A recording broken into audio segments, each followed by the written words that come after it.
Now, the purpose of the Bible is to testify of Jesus Christ. The Bible, from Genesis to Revelation, points to Christ.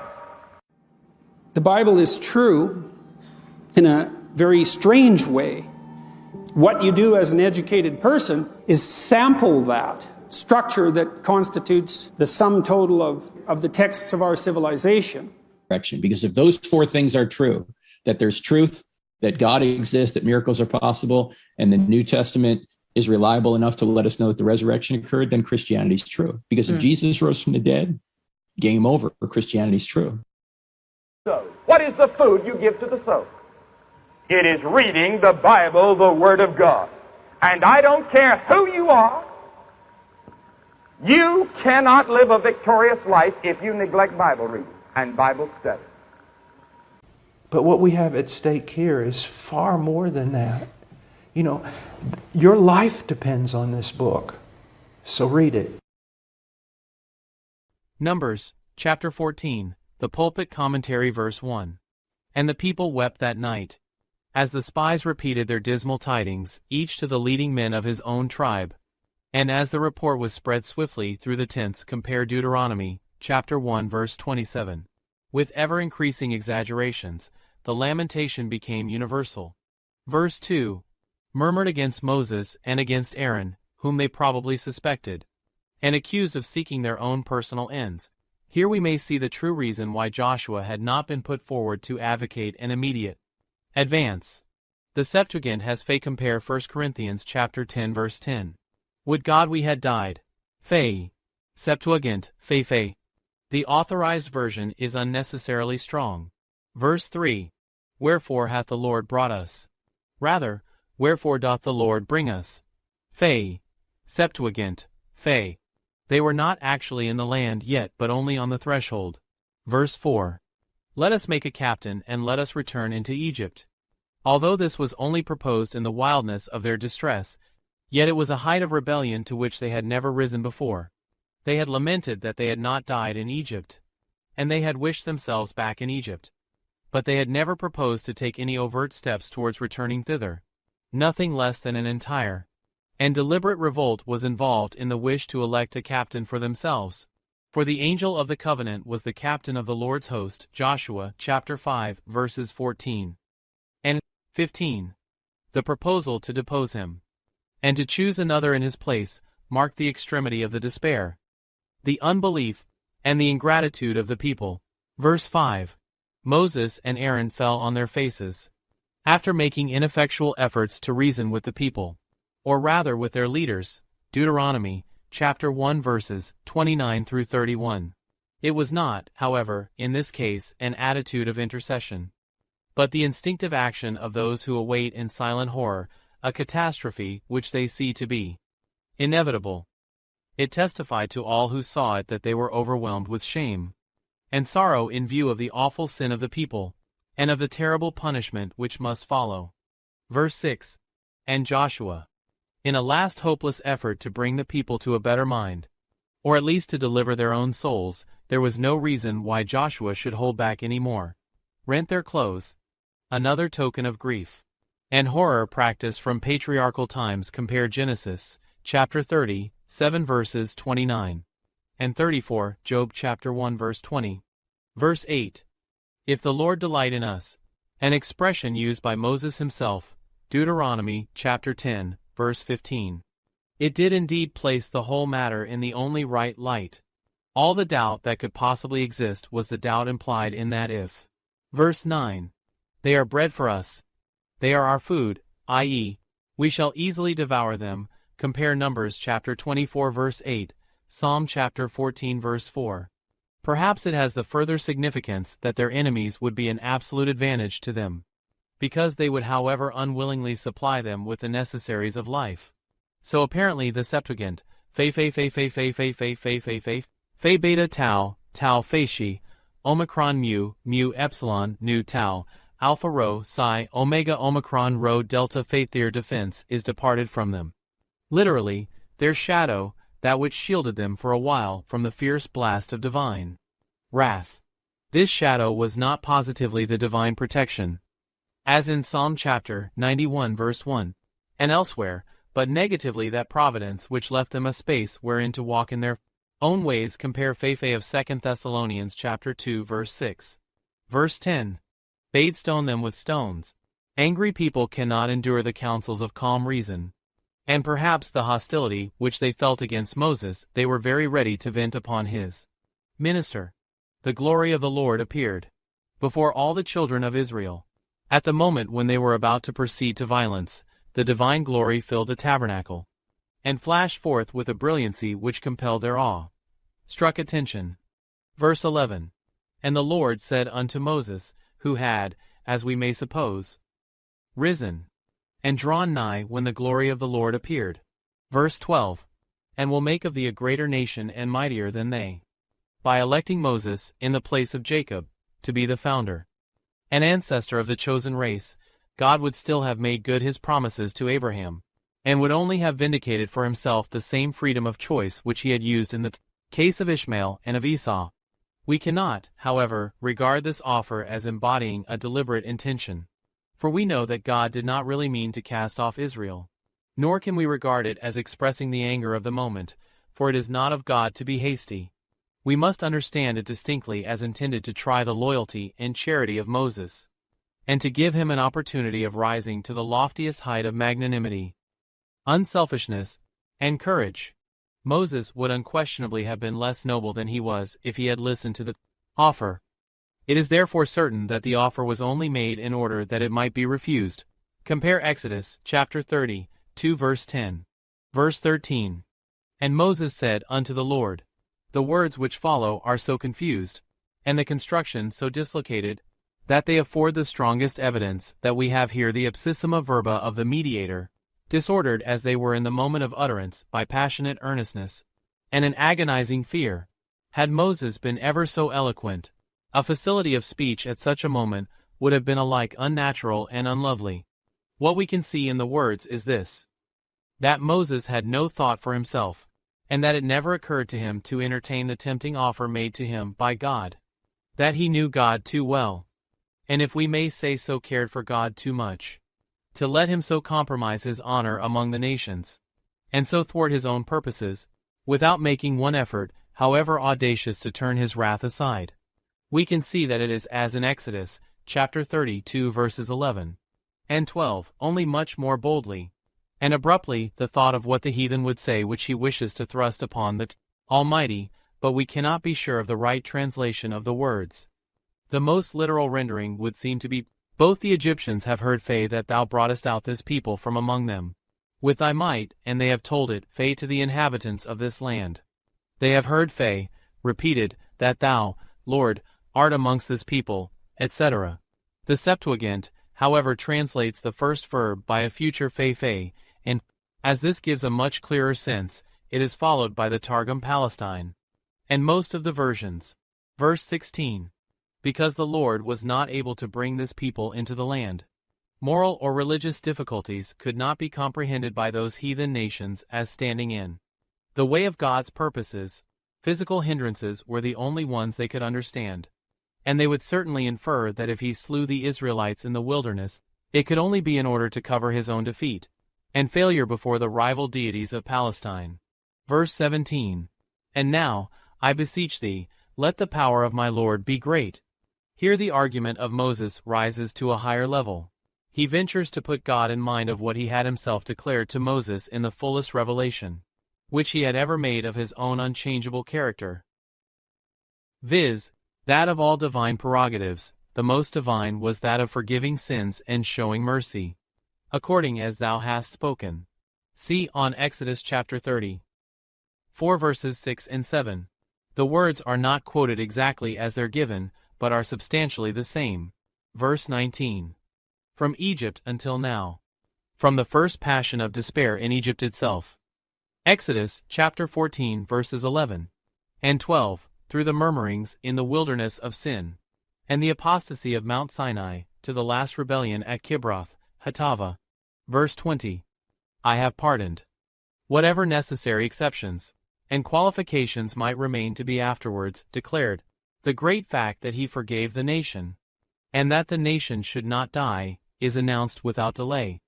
And without reservation, compare 2 Samuel chapter 12 verse 13. According to thy word, such power had God been pleased to give unto man, that at the intercession of the mediator, a whole nation is delivered from imminent death and destruction. Verse 21. As truly as I live, all the earth shall be filled with the glory of the Lord. Rather, as truly as I live, and the glory of the Lord shall fill all the earth. Both clauses are dependent on faith, and the second is but the necessary correlative of the first. Verse 22. Because all those men. The particle phe is not to be rendered because it simply introduces the substance of the oath. As I live, all those men shall not see. So the Septuagint, and have tempted me now these 10 times. It is not in the least necessary to press this expression, borrowed from the vague usage of men. Literally, it is the language of indignation, meaning that the full measure of provocation had been received. Compare Genesis chapter 31 verse 7, Job chapter 19 verse 3. The recorded instances of national temptations cannot be made to reach the number 10.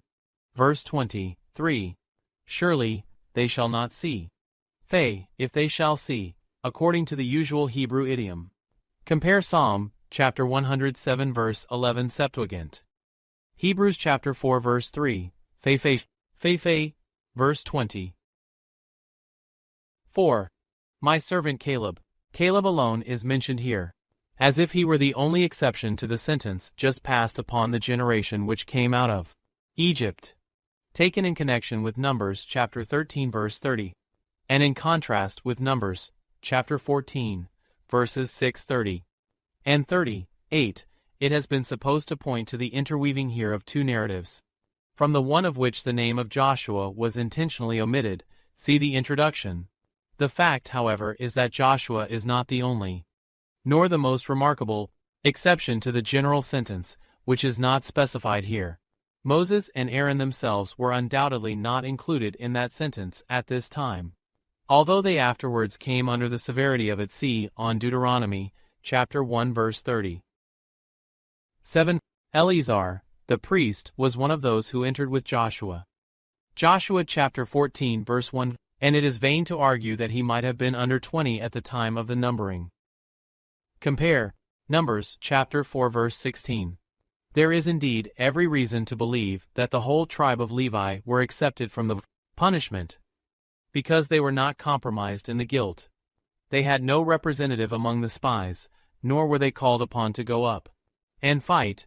Moreover, they had been steadily loyal to Moses since the matter of the golden calf. But if the exception of the Levites was taken for granted, and passed without mention, much more might the exception of Joshua.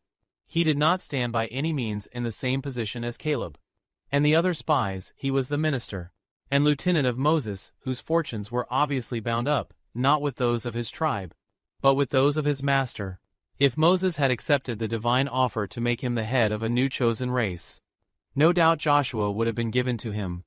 His subsequent separation as leader, not of Ephraim, but of Israel, was already anticipated in the singularity, at least, of his position.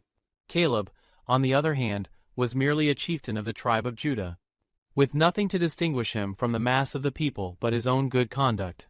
There is therefore nothing perplexing in the fact that Caleb alone is mentioned in this place, and nothing to warrant the assumption of a double narrative.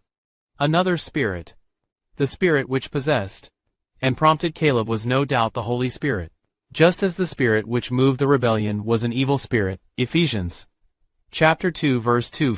But how far any such personality is here attributed to the Spirit is hard to determine. Hath followed me fully. Literally, fulfilled to walk behind me. Caleb treasured up this testimony with natural pride. Compare Joshua chapter 14 verse 8. And his seed shall possess it. No mention is made here of any special heritage, nor is it clear from Joshua chapter 14, verses 6 through 13, that Caleb received any definite promise of Hebron.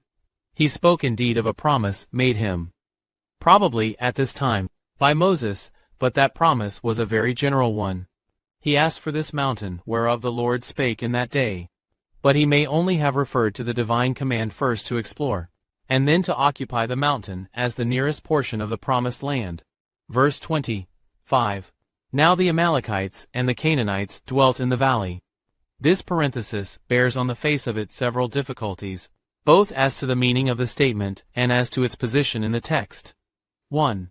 It has been stated just before Numbers, chapter 13 verse 29, that the Canaanites dwelt by the sea, and in the Core, and it has been proposed by some to understand under this name the Phoenicians, because Sidon was the firstborn of Canaan, and because they are known to have occupied the coast.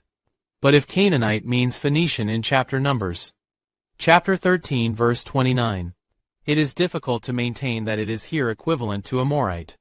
Again, if Canaanite be taken in this vaguer sense, yet it is clear that the Amorites dwelt in the mountain. Compare, for example, verse 45 with Deuteronomy, chapter 1 verse 40. 4. And not in the lowlands. This has been got over by supposing that Fe may mean an upland vale, or plateau, such as that to which the Israelites presently ascended. It is, however, a straining of the word to assign such a meaning to it. It is rightly translated by the Septuagint Fe, and even if one looking down from above might call an upland plain by this name, yet certainly one looking up from below would not. If the word stands rightly in this place, Fe must mean in the Wadi Murray, the broad sandy strait which bounded the mountain of the Amorite on the south. If so, we must conclude that not only the roving Amalekites, but also the Canaanites, or Amorites, had established themselves in some parts of the Wadi. 2. It is scarcely credible that an observation of this sort, which would seem unusual and abrupt in any speech, should have formed a part of God's message to Moses. It has no apparent connection with the context. It does not, as often alleged, afford a reason for the command which follows. It was not at all because enemies were already in possession before them that the Israelites had to turn their backs upon the promised land, but because God had withdrawn for the time his promised aid.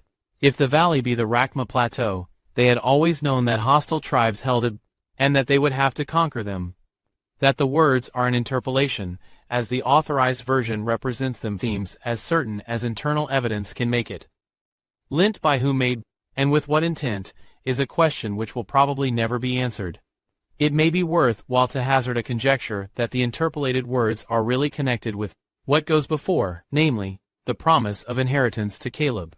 Now that promise was fulfilled in the gift of Hebron to Caleb and his seed, Joshua chapter 14 verse 14. But we have express mention in Genesis chapter 37 verse 14 of the Vale of Hebron, and the same word, Fe, is used in the Hebrew. Is it not possible that this parenthesis was originally the gloss of one who had a special interest in the heritage of Caleb, and wished to note that at the time it was given to him the vale was occupied by two hostile peoples? Into the wilderness, i.e., verse 40. Early in the morning, wishing to anticipate the retrograde movement commanded by God, verse 25. Into the top of the mountain. What summit is here spoken of as the object of their enterprise is quite uncertain. Probably it was some ridge not far distant which seemed to them from below to be the height of land, but was itself commanded by loftier heights beyond. For we have sinned. The prospect of being taken at their own word, and being excluded from the land which lay so near, brought home to them a sense of their folly, but their repentance merely consisted in a frantic effort to avoid the punishment which their sin had incurred. Verse 41. And Moses said, i.e., had said, before they left the camp, compare verse 44, and Deuteronomy chapter 1 verse 42. Verse 44.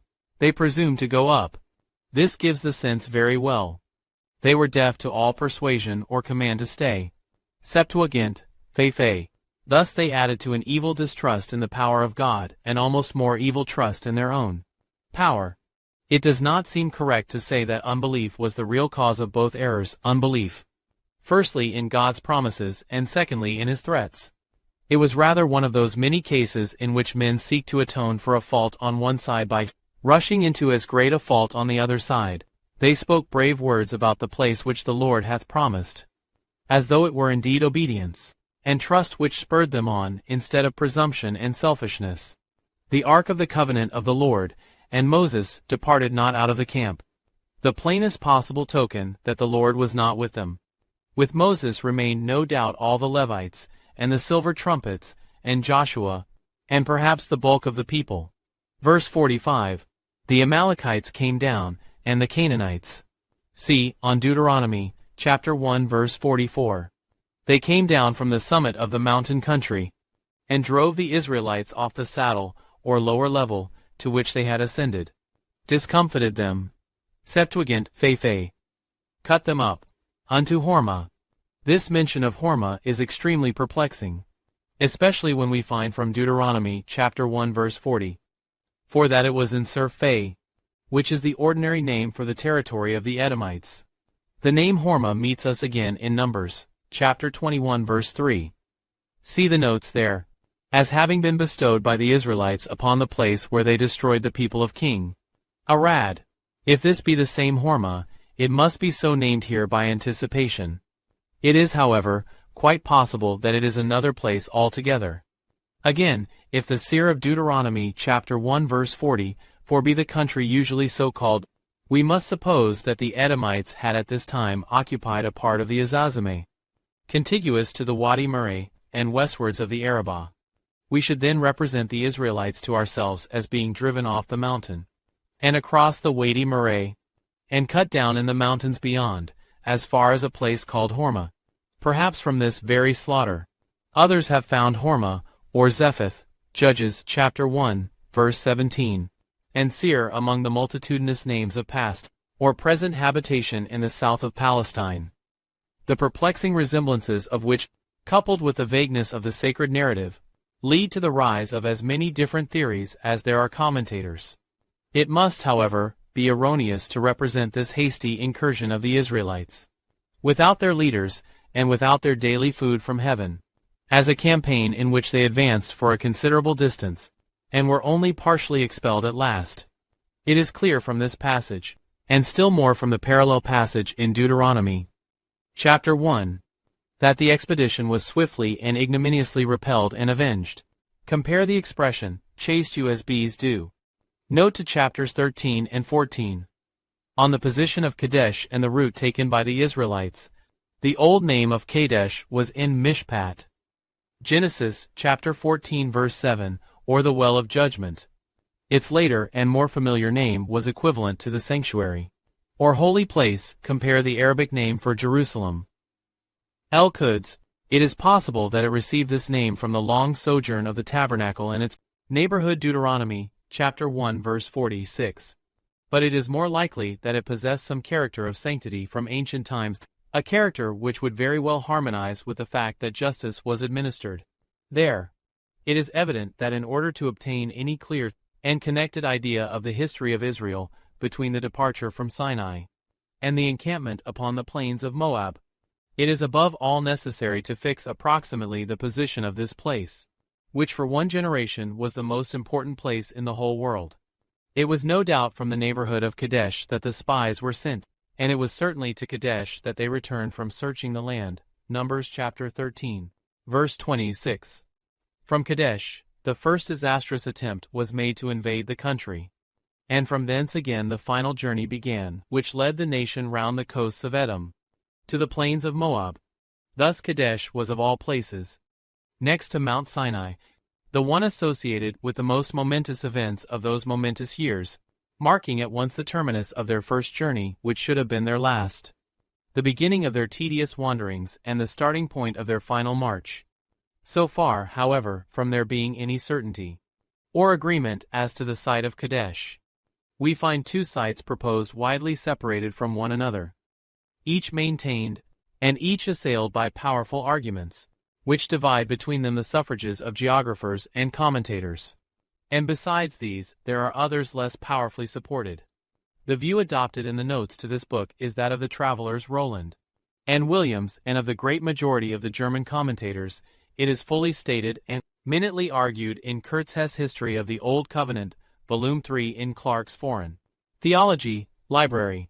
According to these authorities, Kadesh is to be recognized in the plain and fountain of Quds, just within the northwest corner of the mountains of the Azazimah. See note on Numbers, chapter 10, verse 12.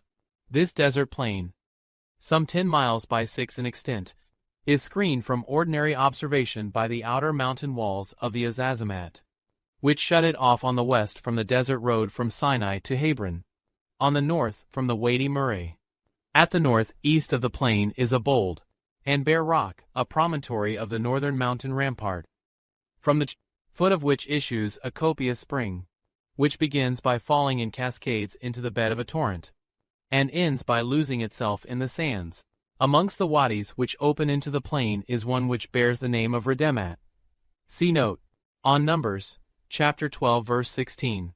It is uncertain whether there is any easy communication between this plain and the Wadi Murray, but there are several passes on the western side which lead by a slight circuit to the southern table lands of Palestine. The view adopted by the majority of English commentators is that of the traveler Robinson. According to these authorities, Kadesh must be sought in the Arabah, the broad depression which runs northward from the head of the Illinitic Gulf until it meets the Hor below the Dead Sea. By most of those who hold this view, the site of Kadesh is placed at Ain Wabay, 10 miles to the north of Mount Hor, and opposite the opening from the east of the Wadi el Guwer, which affords the only easy passage through Edom to the northwest. Others, however, prefer Ain Hash, a few miles further north. The local peculiarities of either place are such as to satisfy the requirements of the narrative, although they would not by themselves have recalled the scenes with which Kadesh is associated. Of other theories none, perhaps, need to be considered here, because none can reasonably enter into competition with the two already mentioned. They avoid none of the difficulties with which these are beset, while they incur others of their own. If indeed, rabbinical tradition, followed in this case by Jerome, were worth anything, it would decide the question in favor of Petra, the Aramaic name of which Rakem uniformly takes the place of Kadesh in the Syriac and Chaldee, and in the Talmud. Kadesh, Barnea in the Targums, is Rekem. Gaia, Petra itself, of which the ancient name apparently was Sela. 2 Kings, chapter 14 verse 7, the very word used in Numbers, chapter 20, verses 10 and 11 stands in a gorge famous for its giant cliffs, still called the Wadi Musa, concerning which the local tradition is that it was cleft by the rod of Moses. But apart from these resemblances of name, which are so fallacious, and these legends, which are so worthless, there is absolutely nothing to connect Kadesh with Petra. On the contrary, the position of Petra, far away from Palestine, on the skirts of Mount Hor, and in the heart of Edom, distinguish it sharply from the Kadesh of the Bible story. The two can only be identified on the supposition that the sacred narrative, as it stands, is mistaken and misleading. In examining briefly the arguments by which the western and eastern sites respectively are maintained and assailed, it will be better to dismiss the evidence, such as it is afforded by modern nomenclature, which is always open to grave suspicion, and is at best of very variable value. The Wadi Retemet, for example, is so named from the broom plant, which is very plentiful in the peninsula, and may have lent a similar name to many another place. In favor of the western site, that of the so-called plain of Quds, we have the following arguments, in addition to the marked natural features which suggested the identification. 1. Previous mentions of Kadesh would certainly dispose us, in the absence of any indication that there was more than one place of that name, to look for it to the south of Palestine, and rather to the south-west than to the southeast. In Genesis, chapter 14 verse 7, it is mentioned in connection with the country of the Amalekites, which was apparently between Canaan and Egypt. In the same region we may place with more confidence the well of Hagar, Genesis, chapter 16 verse 14, which is placed between Kadesh and Baird. It is difficult to think that this Kadesh could possibly have been in the Arabah. Gerar, again, which was certainly near to Beersheba, is placed, Genesis, chapter 20 verse 1, between Kadesh and Shut. These notices are indeed indefinite, but they certainly point to the western rather than to the eastern site. 2. Subsequent mentions of Kadesh point in the same direction. In chapter Numbers, chapter 30, 4 verses 4 and 5, and Joshua, chapter 15 verses 3 and 4, the southern frontier of Judah, which was also that of Canaan, is traced from the Scorpion Cliffs at the head of the Khor to the Mediterranean. See note on the first passages. On this frontier Kadesh occurs in such a way that we should look for it not at one extremity, but somewhere about the middle of the line. The same is still more clearly the case in Ezekiel chapter 47 verse 19, where only 3 points are given on the southern frontier, of which Kadesh is the middle one. It is, again, very difficult to imagine that this Kadesh could have been in the Arabah. 3. It is a weaker argument, but still of some moment, that Kadesh is pointedly said to have been in the wilderness of Paran. Numbers chapter 12 verse 16, Numbers chapter 13 verse 3, and also to have been in or near the wilderness of Zin chapter 13 verse 21, and chapter 20 verse 1. But the eastern side of Kadesh far up the Arabah does not seem to answer to this double description Neri, as well as the western. The plain of Quds is strictly within the limits of that southern desert now called Et, and yet it is quite close to the Wadi Murray, which with its sandy expansions towards the east may well have been the wilderness of Zin C. Note on Numbers, chapter 13 verse 21.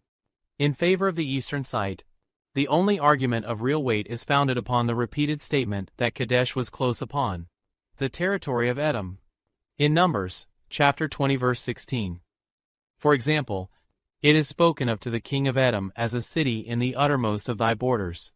But the only position in which the children of Israel would be at once on the borders of Canaan, and on the borders of Edom as commonly understood, would be in the neighborhood of Ain el Wibay, with the pass of Es Sapha on their left, and the Wadi Guwer on their right as they looked northwards. With this agrees the statement that they came to Kadesh by the way of Mount Seir, Deuteronomy chapter 1 verse 2, and the fact that there is no station mentioned between Kadesh and Mount Hor. Numbers chapter 30, 3 verse 30. 7. Although the western site is 70 miles from that mountain, the necessity, indeed, of placing Kadesh on the border of Edom must be conclusive in favor of the eastern site, if the common assumption is correct that the name and territory of Edom were bounded westwards by the Arabah. It is, however, contended, with some show of reason, that the kings of Edom had extended their authority at this time over the country of the Azazime, as far as the plain of Quds. There is, at any rate, nothing improbable in this, because this great mountain fastness is almost as sharply severed from Canaan as from Mount Seir, properly so called, and in fact, it never appears to have been in possession of the Canaanites. When, however, the southern boundary line is traced in detail, Numbers chapter 30, 4 verses 3 and 4, Joshua chapter 15, verses 1, 2, and 21, it is said to have extended Fay on the sides, or Fay to the borders of Edom, and this expression can hardly be satisfied by the single point of contact at the southeast corner of Judah, especially when we consider the long list of cities which were on or near this border, Joshua chapter 15, verses 21 through 32. Again, when the extreme southern and northern points of Joshua's conquest are mentioned, Joshua chapter 11 verse 17, Joshua chapter 12 verse 7, the former is the bald mountain which goeth up Seir, a natural feature which we look for in vain, for it cannot possibly be the low line of the Scorpion cliffs unless it be the northern rampart of the Azazimah. We have seen that the Hormah to which the Israelites were repelled on their first invasion is placed Deuteronomy chapter 1 verse 40. 4 in Seir, which can hardly be Mount Seir in its ordinary restricted sense. If the name Seir has to be sought anywhere outside of Edom proper, it would seem more natural to find it in the northern part of the wilderness of Paran, where it is said to be still common, than anywhere else. And if this extension of Edom can be established, there appears to be no further objection of any moment to the western site. Mount Hor would still be on the coast, or edge of the land of Edom, because it would be the meeting point of the two boundaries, the one striking westwards across the Arabah, the other southwards down the Arabah. The absence of any name between Kadesh and Hor is not conclusive, because the people certainly made journeys of several days without any regular halt. See note on chapter Numbers, chapter 10 verse 30, 3. Upon the whole, the question may fairly be stated thus. 1. The general tenor of the narrative would lead us to suppose that the host of Israel had marched from Sinai through the midst of the desert of Paran, by the route which led most directly to the extreme south of Palestine, and if they did this, they must have passed near to Roland's Kadesh. 2.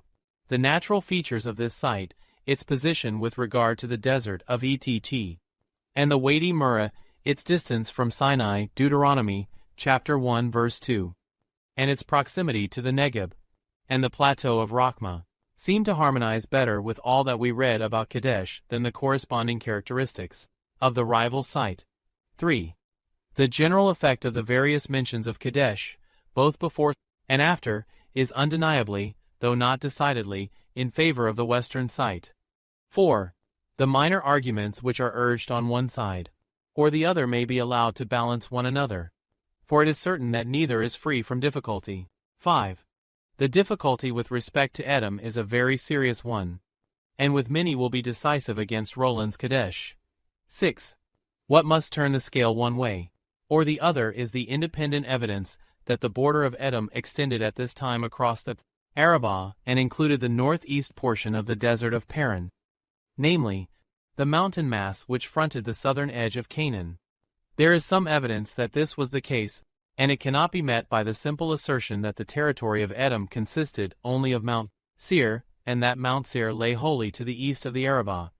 It is to be expected that travel and research in these regions, now so inaccessible, and after all said and written, so little known, will before long bring fresh and more decisive evidence to light. In the meantime, that view is consistently maintained in these notes, which, if it had apparently the greatest difficulty to surmount, yet receives the greatest amount of positive support from the general and incidental testimony of the Scripture record. One lesson emerges clearly from the obscurity involving this question, which appears to us so important to the understanding of God's holy word. The geography of the Bible must be of very small importance indeed as compared with its moral and religious teachings. These are not affected by any ignorance of localities and routes. The rebellion of Kadesh has exactly the same moral for us Hebrews. Chapter 3 verse 19. Hebrews chapter 4, verse 11. Whether Kadesh was in the Azazamat or the Arabah, and the very uncertainty in which its site is involved may be designed to remind us that it is very easy to exaggerate the value of these outward details to the neglect of those inward teachings which alone are in the highest sense important.